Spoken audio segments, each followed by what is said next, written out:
सोचो आज से हजारों साल पहले का जमाना, जब ना कोई बैंक था, ना करेंसी नोट, ना कॉइन्स, ना क्रेडिट कार्ड। इंसान सिर्फ एक्सचेंज करता था। किसी के पास गंदम होती थी, किसी के पास जानवर, किसी के पास कपड़ा और किसी के पास कुछ भी नहीं। अगर तुम मछली पकड़ते थे और तुम्हें कपड़ा चाहिए होता था, तो तुम्हें ऐसा बंदा ढूंढना पड़ता था जिसे कपड़ा देना हो और मछली चाहिए हो। मगर मसला ये था, हर चीज बराबर नहीं होती थी। मछली खराब हो जाती थी, गंदम गीली हो सकती थी, जानवर मर सकता था। इंसान को कुछ ऐसा चाहिए था जो ना खराब हो, ना जंग लगे, ना टूटे और जिसे हर कोई कीमती समझे। और यहीं से कहानी ने एक नया मोड़ लिया।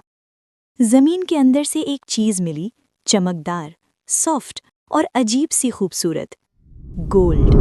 ना इसे पानी खराब कर सकता था, ना हवा, ना वक्त।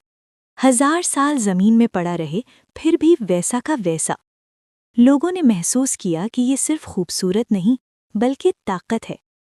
किंग्स ने इसे अपना लिया, बादशाहों ने इससे ताज बनवाए। मंदिरों और कस्रों में सिर्फ गोल्ड रखा गया, क्योंकि जिसके पास गोल्ड था, उसके पास पावर थी। धीरे धीरे गोल्ड एक्सचेंज का जरिया बन गया। फिर कॉइन्स आए। सिक्का सिर्फ इसलिए कीमती था क्योंकि उसके पीछे गोल्ड होता था। और फिर एक और जबरदस्त चीज हुई। लोगों ने गोल्ड बैंकों में रखना शुरू किया और उसके बदले पेपर ले लिया, यानी पैसा। पेपर खुद में कुछ नहीं था, सिर्फ एक वादा था कि जब चाहो गोल्ड मिल जाएगा। इसलिए दुनिया ने पेपर पे यकीन किया। लेकिन फिर वक्त के साथ ये वादा धीरे धीरे कमजोर होता गया।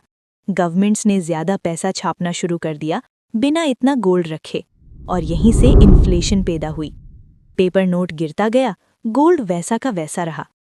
इसलिए जब भी जंग होती है, इकोनॉमी हिलती है, करेंसी कमजोर होती है या लोगों का भरोसा सिस्टम से उठता है, दुनिया वापस गोल्ड की तरफ भागती है। हैरानी की बात यह है कि आज भी 2026 में जब दुनिया एआई, क्रिप्टो और डिजिटल पैसे की बात करती है, सेंट्रल बैंक्स अब भी गोल्ड खरीद रहे हैं। चाइना, रशिया, मिडिल ईस्ट अपने रिजर्व्स गोल्ड से भर रहे हैं। क्योंकि जब सब कुछ फेल हो जाए तो सिर्फ एक चीज रह जाती है जो हर दौर में कीमती रही है, गोल्ड। ना ये किसी कंट्री का है, ना किसी गवर्नमेंट का, ना इसे हैक किया जा सकता है, ना डिलीट। और शायद इसीलिए जो चीज हजारों साल पहले कीमती थी, आज भी ट्रेंड में है। गोल्ड सिर्फ मेटल नहीं, ये इंसान के डर, लालच और यकीन की कहानी है।